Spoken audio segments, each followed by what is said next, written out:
মুহূর্তেই বদলে গেল সবকিছু।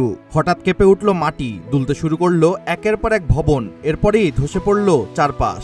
7.4 মাত্রার শক্তিশালী ভূমিকম্পে রীতিমতো ধ্বংসস্তূপে পরিণত হয়েছে কলম্বিয়ার বিস্তীর্ণ এলাকা। প্রাণ গেছে শতাধিক মানুষের, আর ধ্বংসস্তূপের নিচে আটকে থাকা মানুষদের নিয়ে বাড়ছে শঙ্কা। উদ্ধার অভিযান চলছে, কিন্তু সময় যত গড়াচ্ছে ততই বাড়ছে আতঙ্ক। মৃতের সংখ্যা কি আরও বাড়বে?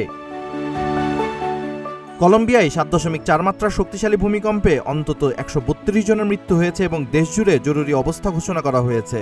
ধসে পড়া ভবনের নিচে আরও মানুষ আটকে থাকতে পারেন বলে আশঙ্কা করা হচ্ছে, ফলে মৃতের সংখ্যা বাড়তে পারে। এমন তথ্যই জানা গেছে আন্তর্জাতিক সংবাদ মাধ্যম বিবিসি এর প্রতিবেদন থেকে। দেশটির ভূতাত্ত্বিক সংস্থা জানিয়েছে, ভূকম্পনটি স্থানীয় সময় সকাল 7:34 চকো প্রদেশে 103 কিলোমিটার গভীরে আঘাত হানে। পশ্চিম কলম্বিয়ার বিস্তীর্ণ এলাকা জুড়ে কম্পন অনুভূত হয়। এখন পর্যন্ত 21টি আফটারশক রেকর্ড করা হয়েছে। সবচেয়ে বেশি ক্ষতিগ্রস্ত হয়েছে কফি উৎপাদন অঞ্চল পেরেইরা শহর। ভূমিকম্পের কেন্দ্রস্থল থেকে প্রায় 55 কিলোমিটার দূরে থাকা এই শহরে বড় ধরনের ধসের ঘটনা ঘটেছে। সংবাদ মাধ্যম বিবিসির যাচাই করা ভিডিওতে প্লাজা বলিভারে একটি ভবন ধসে পড়তে দেখা গেছে। মানিজালেস শহরে অন্তত 2 জন নিহত হয়েছেন। নতুন প্রেসিডেন্ট আবেলার্দো দে লা এসপ্রিয়েয়া জাতীয় দুর্যোগ পরিস্থিতি ঘোষণা করেছেন। তিনি জানান, 1500-র বেশি বাড়িঘর ক্ষতিগ্রস্ত হয়েছে এবং জরুরি পরিস্থিতি মোকাবেলায় বিশেষ ক্ষমতা ব্যবহার করে উদ্ধার তৎপরতা চালানো হবে।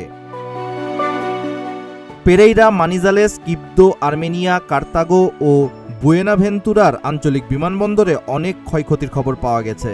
রাজধানী বোগোতায় ভবনে ফাটল দেখা দিলেও বড় অবকাঠামোগত ক্ষতির খবর নেই। এদিকে প্রতিবেশী দেশ ভেনেজুয়েলা, ইকুয়েডর ও পানামাতেও কম্পন অনুভূত হয়েছে বলে সংবাদ মাধ্যম বিবিসি এর প্রতিবেদন থেকে জানা যায়। অপরদিকে উদ্ধার কাজে সহায়তার প্রস্তাব দিয়েছে মার্কিন যুক্তরাষ্ট্র, ইউরোপীয় ইউনিয়ন ও এল সালভাদোর। এর মাত্র 2 মাস আগে ভেনেজুয়েলার উত্তরে জোড়া ভূমিকম্পে 6300 জনের বেশি মানুষের মৃত্যু হয়েছিল।